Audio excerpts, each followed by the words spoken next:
So the quiz said to change the width and the height to be wrap content. Now these two values don't have to match every single time, so I can set one to be wrap content and the other to be a fixed value like 150 dips, and then you see it update here.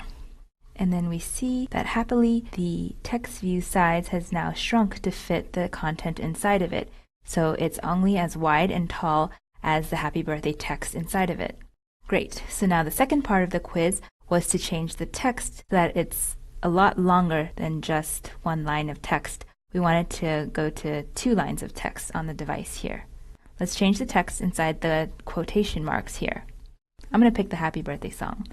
So, happy birthday to you, happy birthday to you, happy birthday, dear Jenny, happy birthday to you.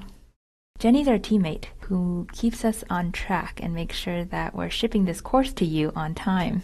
Okay, so now we see that the text view, which is marked by this gray background, has now expanded in height because now there's more text inside of the text view. That's pretty cool. It did that automatically without having to change the width manually.